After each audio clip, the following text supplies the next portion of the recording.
Hello, chemistry students. Today we're going to do an introduction to single replacement reactions. So we talked about double replacement reactions before, where we had two ionic compounds that traded their cations and anions to form new compounds, some of which were precipitates that then came out of solution, and some of those were acids and bases that combined to make water.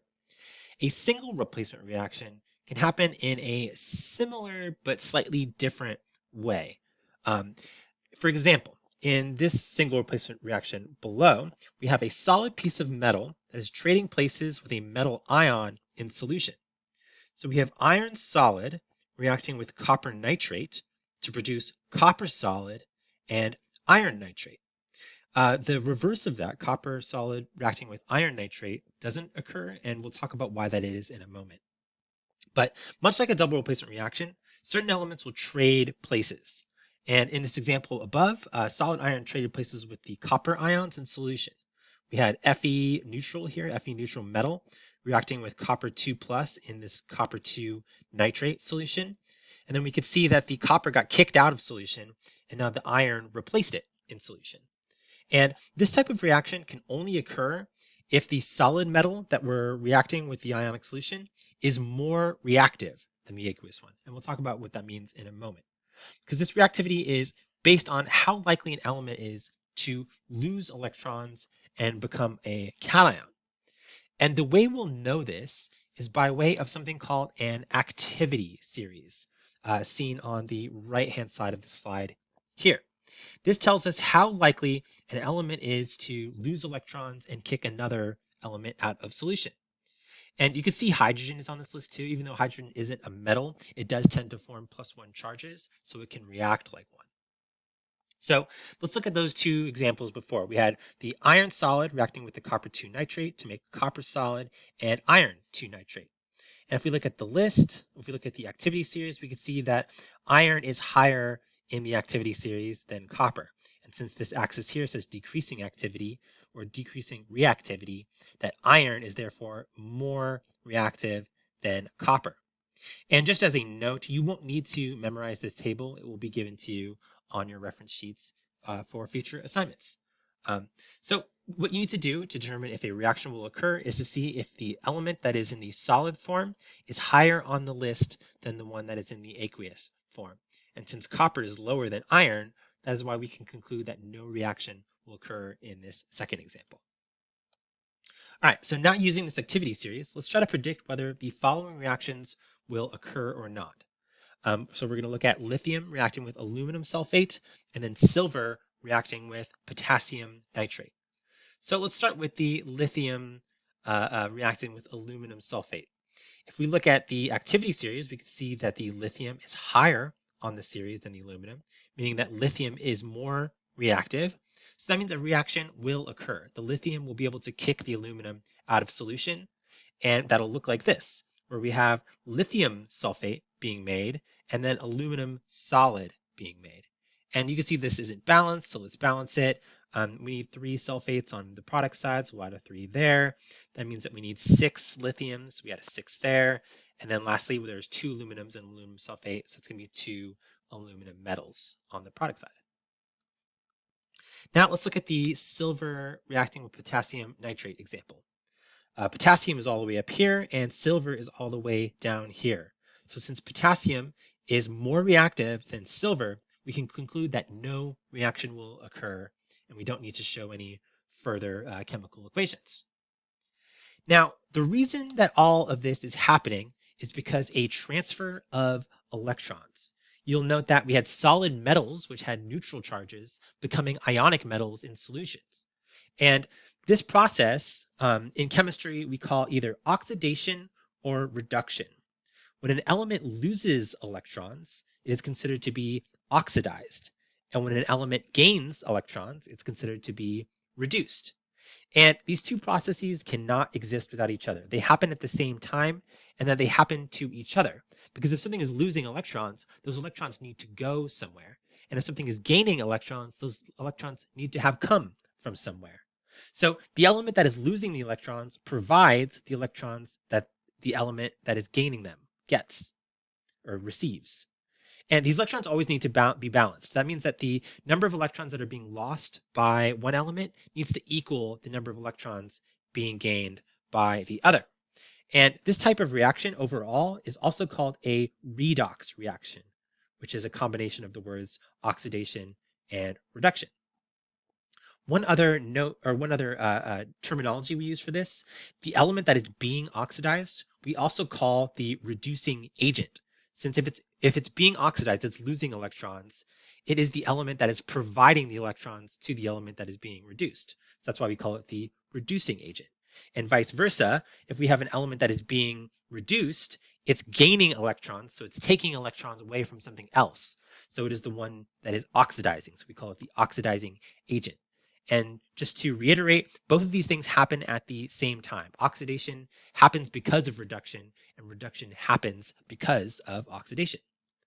So now let's consider the reaction from earlier between lithium and aluminum sulfate. We want to determine which element is gaining and which element is losing electrons. And this is much easier if we write it out as a net ionic equation. So hopefully you remember how to do this from before. So let's start with the total ionic equation, so we can cancel out all the spectator ions. So we have lithium solid, that we keep that the same.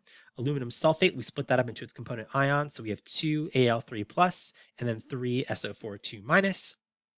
And that produces a 6 lithium plus, because we had 2 times 3 Li plus in the lithium sulfate, plus 3 sulfates, plus 2 aluminum metal.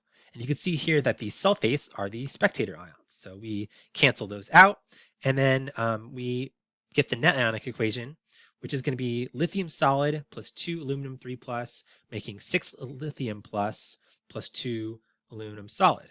And you'll note that the lithium and aluminum aren't considered spectator ions in this case, even though we have lithium becoming lithium and aluminum becoming aluminum. We have lithium that's neutral here and lithium that is charged here, and then aluminum that is charged here, and then aluminum that is neutral here.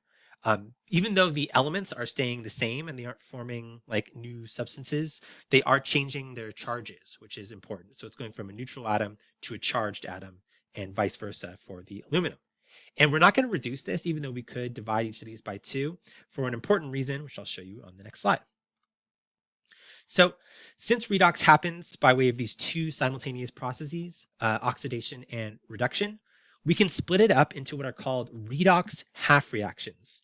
And we can represent the oxidation and reduction separately to kind of see what's happening at an individual basis for each element. So we had 6 neutral lithiums becoming 6 charged lithiums, and specifically 1 plus charged lithium, which means that the charge went from 0 to plus 1. And if we remember how ions work, that means that it lost 1 electron per each lithium atom. And if that's happening 6 times, that is a total of 6 electrons being lost by lithium in this reaction. So the way we write that is we have 6 Li solid on the reactant side becoming 6 Li plus aqueous on the product side plus 6 electrons.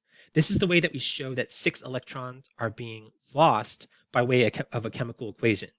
One way you can visualize it is here's lithium with all of those electrons, and now lithium has been detached from those electrons. They've separated out because those electrons are now going to go somewhere else. And the other way we can think about this logically is that the overall charge on this side of the reaction is 0. So therefore, we want to have the overall charge over here also be 0. So if we have 6 plus 6 minus overall, that balances out to be neutral. So let's try the aluminum now. So for the aluminum, we start with aluminum 3 plus from our aluminum solution, and it's becoming aluminum solid. So we have 2 Al3 plus aqueous becoming 2 Al solid. The charge for each aluminum atom is going from plus 3 to 0, which means that each of the aluminum atoms is gaining 3 electrons. And if that's happening twice, that means that there's also 6 total electrons being transferred from the reactant side to the product side. And aluminum overall is gaining 6 electrons. And much like how we showed it with the lithium, how we show it for gaining electrons is that we put them on the reactant side this time, because here's aluminum with all of its electrons, and here's aluminum ions now adding 6 electrons to themselves to then become neutral. And then overall, 2 times 3 plus is 6 plus, plus 6 minus then makes this side neutral. And overall, our two half reactions are going to look like this. We have lithium losing 6 electrons and then aluminum gaining 6 electrons. So lithium is being oxidized since it's losing the electrons, and that means it is the reducing agent. And then aluminum is being reduced since it's gaining 6 electrons and therefore is the oxidizing agent.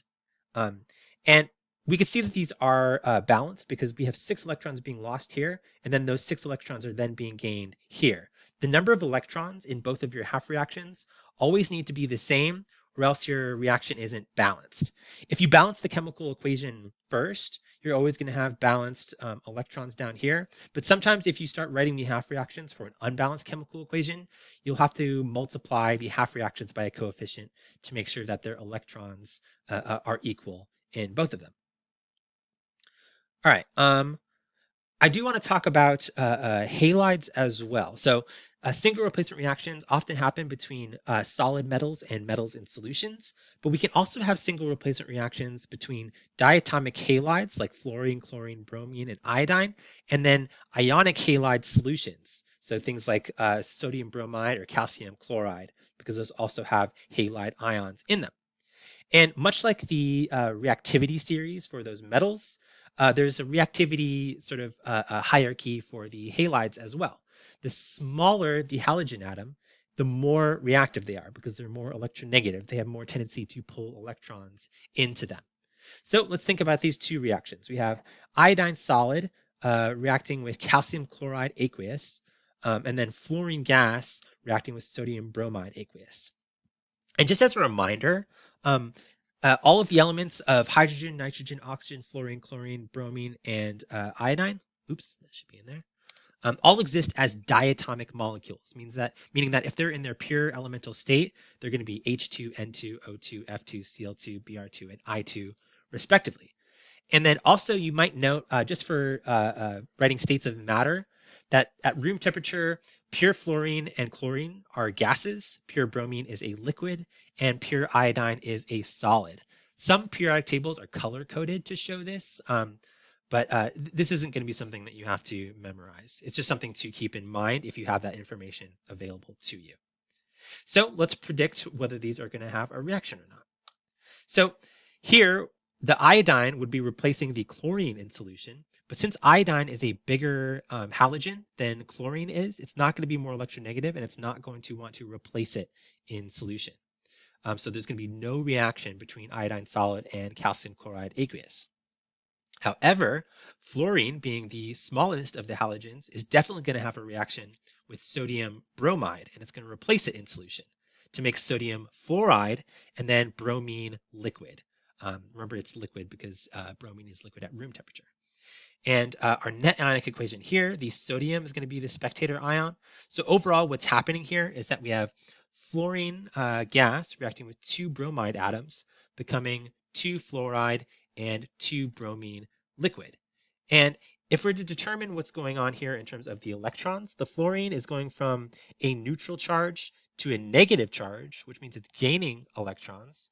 So in this case, the fluorine is being reduced.